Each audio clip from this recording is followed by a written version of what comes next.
Dans le Seigneur, l'exhortation de cette soirée est tirée dans le livre de Josué 4, verset 6. Mon attention est portée dans le livre de Josué 6, où la Bible déclare que Jéricho était fermé et barricadé devant les enfants d'Israël. Personne ne pouvait entrer, personne ne pouvait sortir. Bien-aimé, j'aimerais t'annoncer cette bonne nouvelle en ce jour. Il arrive parfois dans la vie que personne ne peut nous aider. Il arrive parfois où on ne sait plus où mettre la tête, on ne sait plus quoi faire. Mais bien aimé, j'aimerais t'annoncer cette bonne nouvelle en ce jour. Tant que tu peux faire des efforts, tant que tu peux te défendre, Dieu ne t'aidera pas. Car les enfants d'Israël étaient enfermés. Bien aimé, ils n'avaient pas d'issue pour s'en sortir. Mais bien aimé, la Bible déclare que Josué a consulté Dieu. Je répète encore, Josué a consulté Dieu. Oui, bien-aimé, Dieu lui a donné des instructions, bien-aimé. Et il a dit à Josué, faites le tour de la ville. Pour que cette muraille s'écroule, faites le tour de la ville pendant 6 jours. Et le 7e jour, faites ça 7 fois.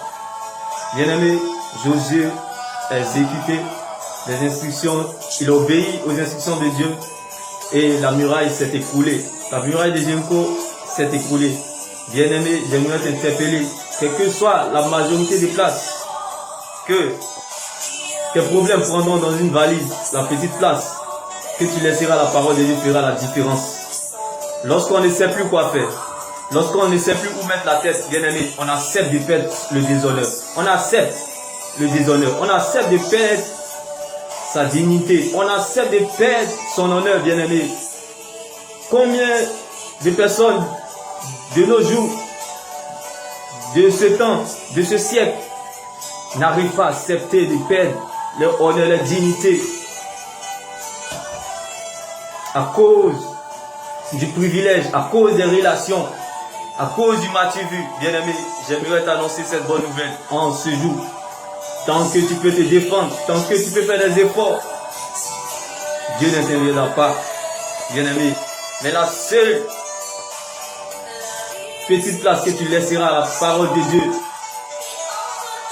quelle que soit la hauteur de ce problème, quelle que soit la taille de ce problème, quelle que soit la quantité de ce problème, bien-aimé, la petite place que tu laisseras à la parole de Dieu fera la différence. Accepte le brisement. Bien-aimé, les périodes difficiles nous apprennent beaucoup de choses. Bien-aimé, quand on ne sait plus quoi faire, bien-aimé, on apprend. J'aimerais t'interpeller aujourd'hui dans l'école de la vallée comme Josué. J'aimerais t'interpeller aujourd'hui dans l'école du désert comme Josué.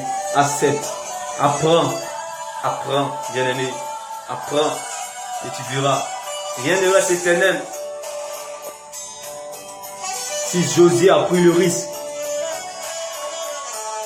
de laisser à la parole de Dieu une petite place, quelle que soit la grandeur de ses problèmes, bien-aimé, tu peux prendre ce risque aussi, afin de voir la différence. C'était mon exhortation pour toi en ce jour. Sache que la grâce de Dieu au milieu des obstacles, elle devient encore plus puissante. C'est dans les périodes difficiles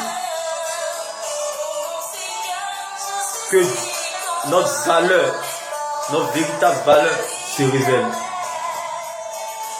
C'est dans les périodes difficiles que nous sommes sur observation, bien-aimés. Et ne l'oublie pas, tant que tu peux te défendre, tant que tu peux faire des efforts, Dieu ne t'aimera pas. Et quelle que soit la majorité des places que tes problèmes prendront dans une valise, la petite place que tu laisseras à la parole de Dieu fera la différence. Demain béni, shalom.